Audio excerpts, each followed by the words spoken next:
السلام علیکم ورحمۃ اللہ وبرکاتہ۔ عزیز طلباء، آج ہم تہذیب و تاریخ کلاس فرسٹ ایئر میں اپنے جس لیکچر کا آغاز کریں گے اس کا نام ہے ذکر۔ تو آپ سب لوگ کتاب کا پیج نمبر 35 اس کو اوپن کر لیں۔ تو ہم اپنے نئے ٹاپک کا آغاز کرتے ہیں آج۔ تو ذکر کے حوالے سے ہم سمجھیں گے، ذکر کے حوالے سے ہم نے کیا کیا سمجھنا اور یاد کرنا ہے، پہلے پوائنٹس سن لیں ذرا۔ سب سے پہلے ہم ذکر کا معنی اور مفہوم جاننے کی کوشش کریں گے، اس کے بعد ذکر کی جو اہمیت ہے قرآن و حدیث کی روشنی میں وہ جانیں گے، اور اس کے بعد ذکر کی اقسام کو سمجھیں گے، اور آخر میں ہم ذکر کے جو فوائد و ثمرات کتاب و سنت کی روشنی میں سمجھ میں آ رہے ہیں ان کو انشاءاللہ سمجھیں گے۔ تو سب سے پہلے ذکر کا معنی اور مفہوم۔ تو ذکر کا جو لغوی یعنی لفظی معنی ہے اس کا مطلب تو یہ ہے کہ یاد کرنا، کوئی بھولی ہوئی چیز یاد کرنا، ذہن میں لانا۔ تو ذکر کا لفظی معنی یاد کرنا، بھولی چیز کو یاد کرنا یا بھولی چیز کو ذہن میں لانا۔ تو شرعی اصطلاح میں ذکر سے کیا مراد ہے؟ اللہ تعالیٰ کو یاد کرنا۔ تو ذکر کے مقابلے میں جو لفظ استعمال ہوتا ہے وہ غفلت ہے۔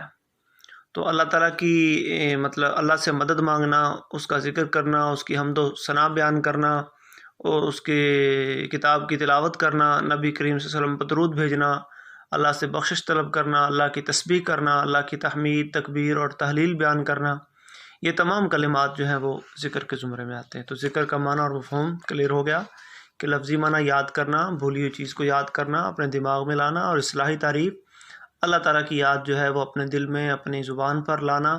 اللہ کی تعریف کی مختلف صورتیں ہیں، آپ تسبیح کریں، آپ الحمدللہ کہیں، آپ اللہ اکبر کہیں، آپ قرآن کی تلاوت کریں، آپ اللہ سے بخشش مانگیں، آپ نبی صلی اللہ علیہ وسلم پر درود بھیجیں۔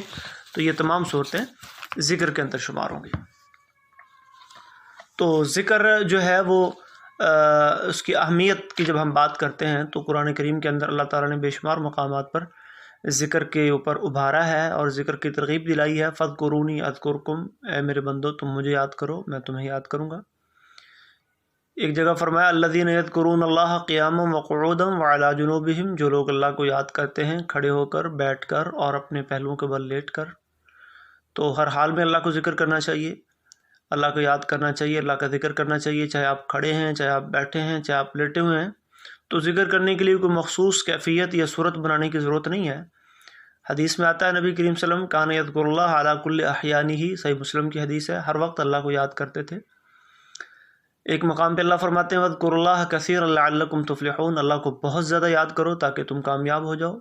الا بذکر اللہ تطمئن القلوب، سنو اللہ کے ذکر سے ہی دلوں کو اطمینان نصیب ہوتا ہے۔ یہ قرآنی آیات ہیں، ان میں سے اگر آپ کو ان کا عربی متن یاد ہو جائے، عربی ٹیکسٹ یاد ہو جائے تو بہت ہی اچھا ہے، ورنہ ان کا مفہوم ضرور یاد کریں۔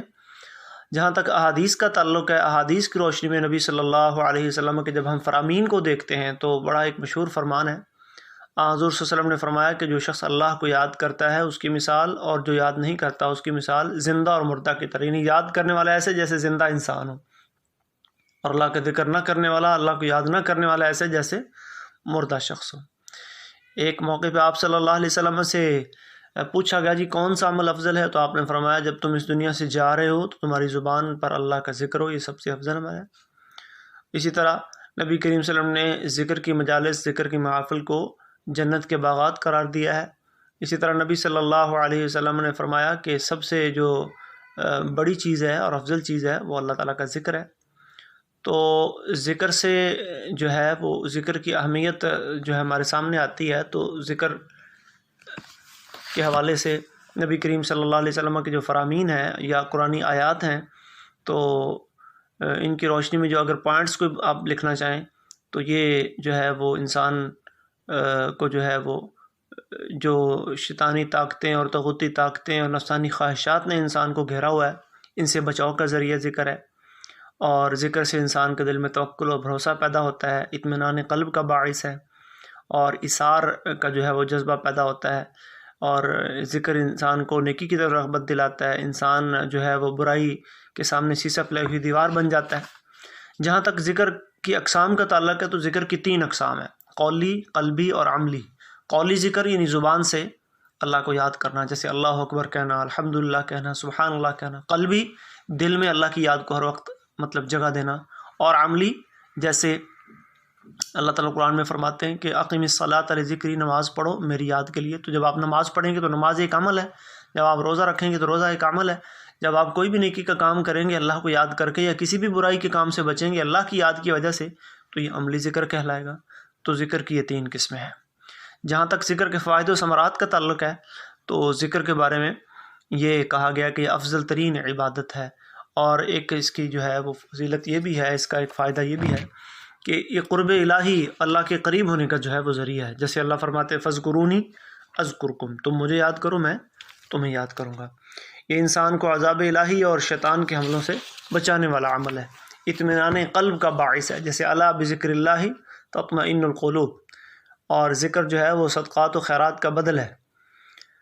تو اس میں ایک واقعہ آتا ہے، نبی صلی اللہ علیہ وسلم کے پاس کچھ صحابہ آئے، کہنے لگے جی ہمارے جو مالدار ساتھی ہیں وہ ہماری طرح نمازیں بھی پڑھتے ہیں، روزے بھی رکھتے ہیں، جہاد بھی کرتے ہیں، لیکن ان کے پاس مال ہے، وہ صدقہ کرتے ہیں، ہمارے پاس مال کوئی نہیں، ہم صدقہ نہیں کر سکتے، ہم فقراء ہیں۔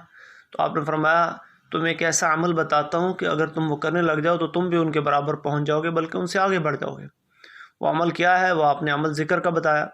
وہ عمل یہ ہے کہ آپ نے فرمایا کہ ہر نماز کے بعد 33 دفعہ سبحان اللہ، 33 دفعہ الحمدللہ اور 34 دفعہ اللہ اکبر پڑھو۔ اگر تم یہ اللہ کا ذکر یوں کرو گے تو تم اپنے ان مالدار صحابہ سے بھی آگے نکل جاؤ گے۔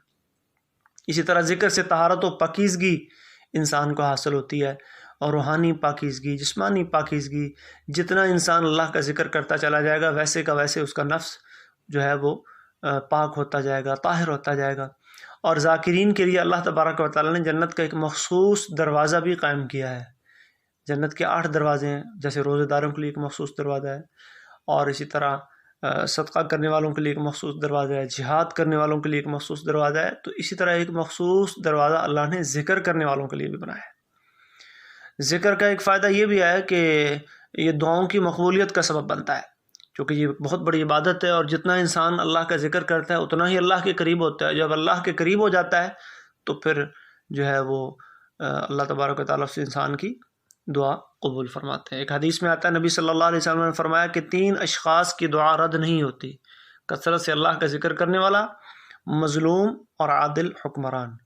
تو ذکر کے لیکچر میں انشاءاللہ ہم نے جو 4 بنیادی چیزیں تھیں وہ کلیئر کر لی ہیں۔ سب سے پہلا اس کا معنی اور مفہوم دیکھنا ہے ہم نے، اور پھر اس کے بعد اس کی ضرورت و اہمیت قرآن کی روشنی میں، قرآنی آیات اگر آپ کو 1-2 یاد ہو جائیں تو بہت اچھا ہے، ورنہ ان کا مفہوم ضرور یاد کریں، احادیث کا مفہوم یاد کریں۔ ذکر کی جو 3 اقسام پڑھی ہم نے، قولی، قلبی، عملی، اور پھر ذکر کے فوائد و ثمرات یہاں 8 کے قریب لکھے ہوئے، کم از کم 5-6 ضرور آپ پوائنٹس یاد کریں جیسے آپ کو بتایا گیا تھا سوال یاد کرنے کا طریقہ۔ اللہ تعالیٰ آپ کو حامی و ناصر ہو۔ السلام علیکم ورحمۃ اللہ وبرکاتہ۔